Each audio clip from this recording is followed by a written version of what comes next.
Georgia protests, police break up second night of demonstrations. Before continuing the video, don't forget to like and subscribe to our channel to receive exclusive updates and not miss any news. Police have used water cannon and tear gas against protesters in Georgia's capital, Tbilisi, for a second night. The crowds are angry at a controversial Russian-style law, which would class non-government and media groups as foreign agents if they receive more than 20% of their funds from abroad.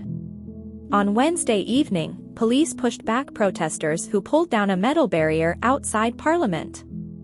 The crowds were ordered to disperse and some people have been injured. Pictures from Georgian TV showed hundreds of riot police on the streets late on Wednesday night, wearing helmets and holding shields. At least one police car had been overturned. Clouds of tear gas rose above the streets around the Parliament building as police tried to break up the protests. Earlier, tens of thousands of people joined the second day of protests. They took place outside Parliament, where on Tuesday lawmakers backed a first reading of the controversial new law, which has been widely condemned internationally. A similar law in Russia has been used to severely limit press freedom and suppress civil society. "We think that our government is under Russian influence and it's very bad for our future," said Lizzie, one of many students taking part in the protests. The protesters worry that the new law, if passed, would damage the country's hopes of joining the EU.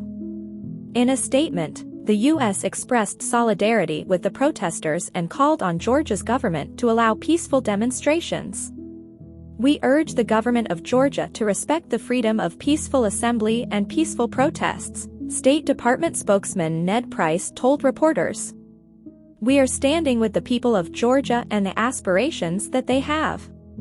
Ukraine's President, Volodymyr Zelensky, also expressed his support for the Georgian people.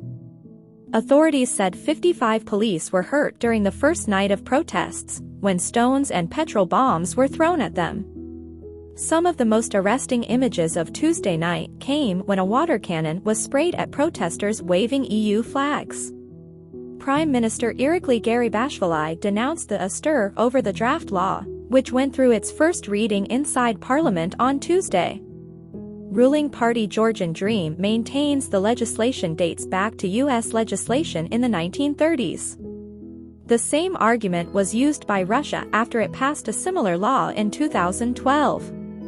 Russia's law has since been expanded to suppress Western-funded NGOs, independent media, journalists and bloggers. Anyone identified as a foreign agent now has to highlight a foreign agent label on their publication. Opposition-supporting TV stations have also dubbed the proposed legislation as a Russian law. Georgia has applied to the European Union for candidate status and also aims to join NATO, but EU Foreign Policy Chief Josep Borrell warned that the bill was incompatible with EU values and standards. Another student, Leah Shagavads, said she and her friends were there to fight for Western values and freedom, while Nanuka Shakanovi said the protesters would not allow the government to stop Georgia's push to join the EU. "We are going to fight them and we will not stop until we win. Again and again they are trying everything to take us far away from the European Union, European values," said 30-year-old Luka Kimeritz. Georgian Dream chairman Irakli Kobakidze said criticism of the draft law as similar to Russia's own repressive legislation was misleading. "In the end, the stir will die out and the public will have transparency in the funding of NGOs," he said. However, Eka Jagauri of Transparency International told the BBC that NGOs were already subject to 10 different laws, and the finance ministry already had full access to accounts, funding and other information. Thank you for following us and staying informed with our news. Don't forget to turn on notifications to receive the latest updates firsthand. We hope you have enjoyed our content and continue with us on this journey of information and knowledge. See you next time.